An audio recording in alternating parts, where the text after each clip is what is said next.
कल शाम को एक दुखद समाचार आया। अमरनाथ यात्रा करने गए श्रद्धालुओं की जो खबर है, इस समय तक जो खबर है उसमें 16 यात्रियों की मृत्यु हो गई है, जान चली गई है बादल फटने के कारण। और ये बादल अमरनाथ गुफा के बिल्कुल पास में फटे हैं। इसके अलावा खबर यह भी है कि डोडा में भी आज सुबह सुबह बादल फटे हैं और वहां पर किसी की जान तो नहीं गई है, लेकिन सुनने में यह आया है कि गाड़ियां जो हैं वो धंस गई हैं, मिट्टी में चली गई हैं। और सुबह से ही इस तरह की जानकारियां हैं। लेकिन जो अमरनाथ यात्रु हैं वो एक दुखद समाचार है। इसके अलावा एनडीआरएफ की टीम, एसडीआरएफ की और सैनिक जो हैं वो रेस्क्यू ऑपरेशन कर रहे हैं। वहां पर जिस तरह की भी सुविधाएं चाहिए वो पूरी सुविधाएं उनको दी जा रही हैं। इसके अलावा हम आपको एक और जानकारी आपके साथ साझा करें। 28 जुलाई को भी अमरनाथ गुफा के पास में बादल फटे थे। उसके बाद भी इस तरह का डिसीजन लेना, यहाँ पर बादल फटे थे, वहीं पर टेंट लगाना, वहीं पर यात्रियों को ठहराना, ये कहीं ना कहीं लगता है कि बहुत बड़ी गलती है, जिसके कारण इतने सारे यात्रियों की जान चली गई। लेकिन इसके ऊपर कल संत समाज की तरफ से उन सभी यात्रियों को श्रद्धांजलि जम्मू में दी जाएगी। इसके ऊपर बात करेंगे, जानने की कोशिश करेंगे। बात करने के लिए हमारे साथ महंत श्री राजेश बिट्टू जी हैं, जो संगठन मंत्री हैं सठ दर्शन साधु समाज के। सर, आपका बहुत बहुत शुक्रिया, आपने हमें समय दिया। बहुत बहुत धन्यवाद दीपक जी। अच्छा, मैं जानना चाह रहा हूं कि जब ये खबर आपने सुनी कि अमरनाथ गुफा के पास में बादल फटे हैं और उसमें काफी सारा नुकसान हुआ है, कि क्या रिएक्शन था? दुखद समाचार होता है कि किसी की जान चले जानी जी। तो हमारे सनातन में जो लिखा है भी है कि इन जगहों पे, तीर्थ स्थान पे अगर कोई प्राण त्यागता है, बैकुंठ धाम जाता है, लेकिन जिसका नुकसान हो जाता है तो बड़ा नुकसान होता है। लेकिन भगवान शंकर के उस पवित्र गुफा स्थल के ऊपर जो कल प्रकृति का जो एक, तो मैं समझता हूं कि उसी की वजह से सारा हुआ।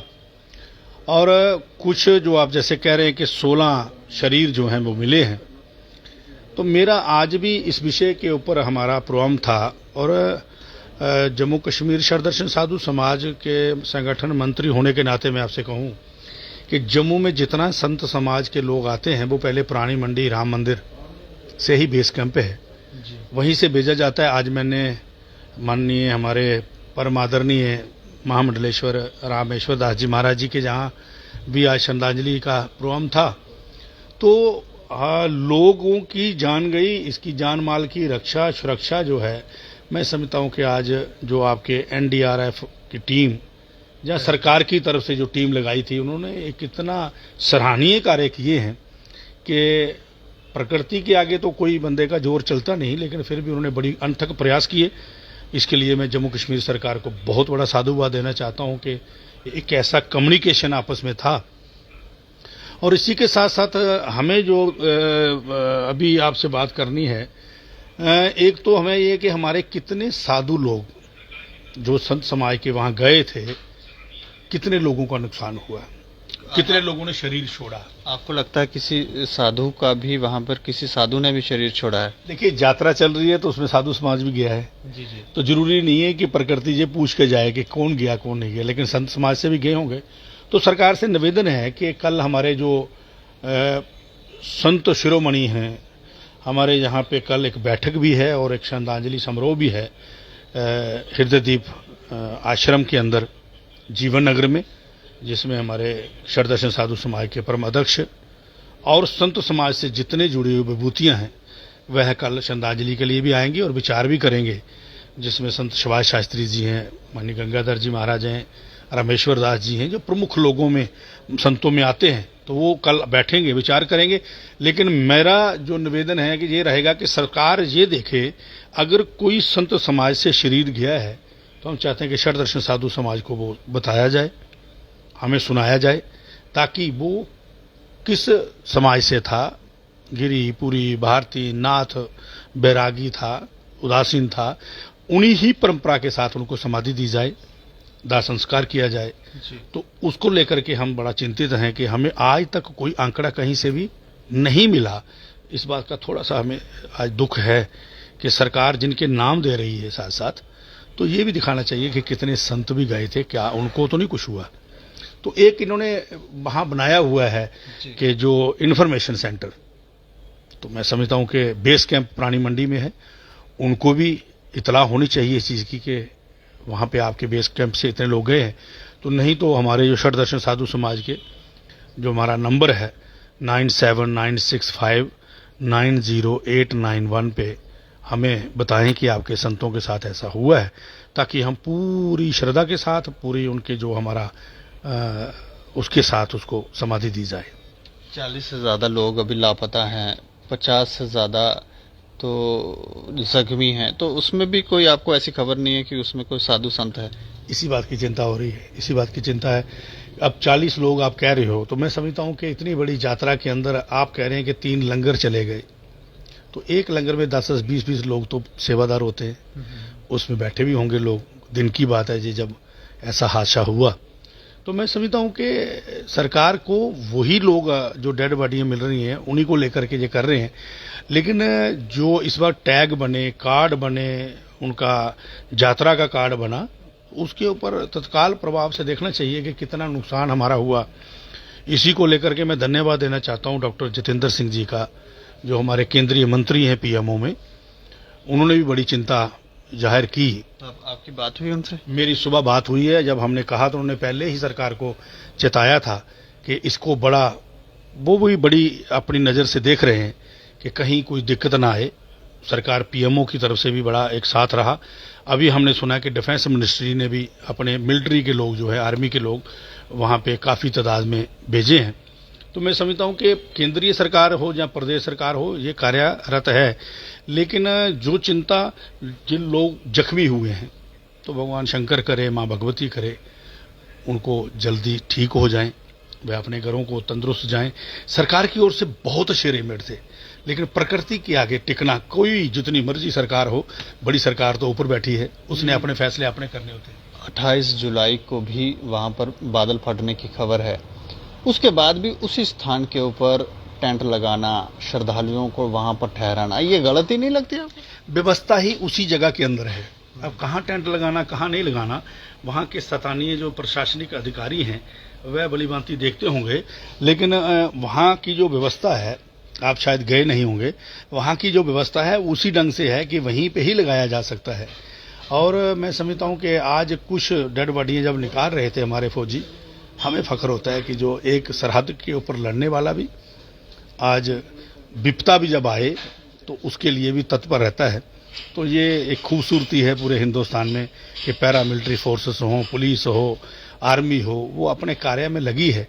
उनको बहुत बड़ा साधुवाद है। लेकिन फिर वही बात कि प्रकृति के आगे, लेकिन बेस कैंप जो हमारा प्राणी मंडी है, उसको सरकार की ओर से तत्काल बताना चाहिए कि इतने साधुओं ने शरीर छोड़ा है या इतने साधु जख्मी हैं। अगर उनसे नहीं हो पा रहा तो हमें बताया जाए। उन साधुओं की रख रखाव, उन साधुओं की देखभाल करना जो जख्मी हैं, हम श्रीनगर से आना जाना हम अपनी तरफ से कर सकते हैं, अगर सरकार इसके ऊपर ध्यान दे तो।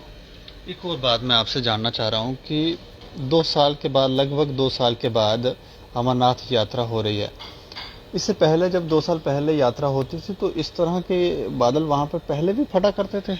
हाँ, बद्रीनाथ केदारनाथ का भी देखा आपने, कितना बड़ा नुकसान हुआ था। अब जिसके जहाँ होता है, जैसे वहाँ भी शंकर जी हैं, यहाँ भी शंकर हैं। अब जटाओं में गंगा लेकर के भगवान शंकर बैठे हैं। तो बादल फटने वाली जो बात है, मैंने पहले कहा कि प्रकृति के आगे किसी का जोर नहीं। प्रकृति के नियम जो हैं हम उल्लंघन करते हैं कि दरख्त काट के, पहाड़ काट करके 6 लेन 4 लेन, ये लेन वो लेन बना रहे हैं। जो बैलेंस कुदरत ने बनाया है, जब उसको बिगाड़ोगे तो ये नुकसान तो होता है। आपने प्रकृति के साथ छेड़छाड़ की तो उसने सिर्फ एक पलक झपकी है, सिर्फ पलक भी कहाँ झपकी, अभी तो समझा रहे हैं, वरना तो झपकी होती तो ये ना सुधरेंगे। तो फिर आपको पता ही है कि ठाकुर जी भगवान शंकर, देखिए GOD गॉड मीन भगवान, जी मैंने जनरेट करना, ब्रह्मा जी हैं। जैसे हमें उन्होंने ओ ऑपरेट करना, कि जैसे हम दौड़ रहे, काम कर रहे, ऑपरेट करना, तो शंकर का काम तो वही है, डिस्ट्रॉयर, तो वही करेंगे। लेकिन उनके चरणों में ब्रह्मलीन हो जाना किसी संत का, जहाँ उन चरणों के अंदर किसी ने अपने प्राण दे देने, तो हमारे लिए तो ये कहना कि एक यात्रा 2 साल के लिए जो आपने कही, तो कोविड की महामारी थी, वो भी प्रकृति का था। अब उसके बाद सरकार कहती है कि पूरे बंदोबस्त हैं, हिंदुस्तान की सरकार पूरी यात्रियों के साथ है, जम्मू कश्मीर की सरकार यात्रियों के साथ है। जो असल सरकार है बोले बाबा, अब उसकी आगे तो आपकी नहीं चलने वाली, चाहे हमारी जम्मू की सरकार हो या केंद्र की सरकार हो। यहाँ तो बोले बाबा की मर्जी है, कि प्रकृति की मर्जी है कि कैसे आपको चलाना है। पहले भी हुआ करता था, पहले बड़े बार हुआ, बहुत बार होता है ऐसा, लेकिन इतना एडवांस नहीं था कि जैसे अभी आपके पास सारी डिटेल है आपके मोबाइल में किसी के। तब कहाँ ऐसी सुविधा होती थी, तब इतनी सुविधा ही नहीं होती थी। लेकिन एक बात जरूर है कि अच्छे बंदोबस्त सरकार ने किए थे। लेकिन मैं धन्यवाद देना चाहता हूँ केंद्र सरकार का, जिन्होंने उसी वक्त जाकर के इसको संज्ञान में लिया, और वहाँ की प्रशासनिक जो अधिकारी हैं बड़े कश्मीर के, चाहे वहाँ का डिवीजनल कमिश्नर है, चाहे वो आईजी है, वो मौके पे गए। और साथ में जम्मू का जो हमारा प्रशासनिक लोग हैं वो भी सतर्क हो गए कि हमारे यहाँ जितने लैंडस्लाइडिंग जहाँ से होती है वहाँ तक जो है सारे डिपार्टमेंट इन्होंने लगाए। ये तो सराहनीय कार्य है। अंत में मैं कल के कार्यक्रम के बारे में आपसे जानना चाह रहा हूं। वापस एक बार आप लोगों को भी बता दें, इसमें लोग कौन कौन से शामिल होंगे, अगर कोई इनविटेशन है वो भी आप। जम्मू कश्मीर शरदर्शन साधु समाज का एक जिम्मा रहता है, और इसमें हमारे परम पूजनीय महाराज श्री हृदयानंद गिरी जी महाराज जी, उनके आश्रम में होने जा रहा है। उसमें हमारे संत समाज के जितने, चाहे वो कठुआ से हैं, चाहे उधमपुर से हैं, जम्मू से हैं, पुंछ रजौरी रियासी से हैं, और जम्मू के अंदर जो महामंडलेश्वर हैं, श्री महंत हैं, वो कल सारे आ रहे हैं।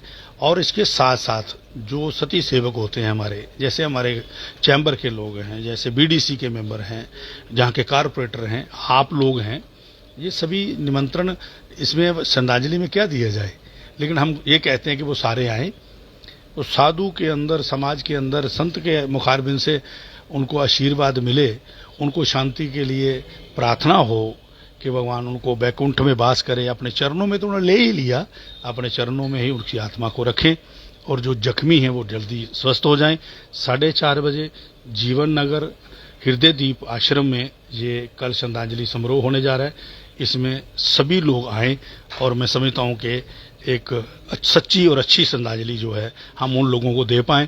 और पुनः एक बार आपके चैनल का बहुत बहुत धन्यवाद, और साथ में अनुरोध कि आप सरकार तक बात पहुंचाएं कि अगर संतों को कुछ वहां हुआ है तो वो कृपा करके, क्योंकि संतों का परिवार तो है नहीं। आपने तो लिख दिया कि गंगानगर से इतने लोग थे, जमुनानगर से इतने लोग थे, दिल्ली से इतने लोग थे। संतों का कैसे पता करोगे, संतों का तो घर नहीं होता।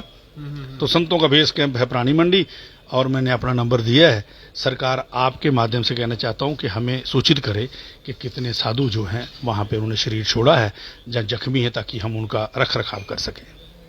शुक्रिया हमसे बातचीत करने। बहुत बहुत धन्यवाद। जय श्री राम, जय बोले शंकर। तो प्रकृति से छेड़छाड़ करना महंगा पड़ सकता है, और ये प्रकृति से छेड़छाड़ कोई पहली बार नहीं हुई है। इससे पहले भी प्रकृति से छेड़छाड़ बहुत समय पहले लोगों ने शुरू कर दिया था, और उसका खमियाजा तो कहीं ना कहीं भुगतना ही पड़ेगा। और ये खमियाजा अब आगे चल के और कितने लोगों को भुगतना पड़ेगा वो तो हम जानते नहीं हैं।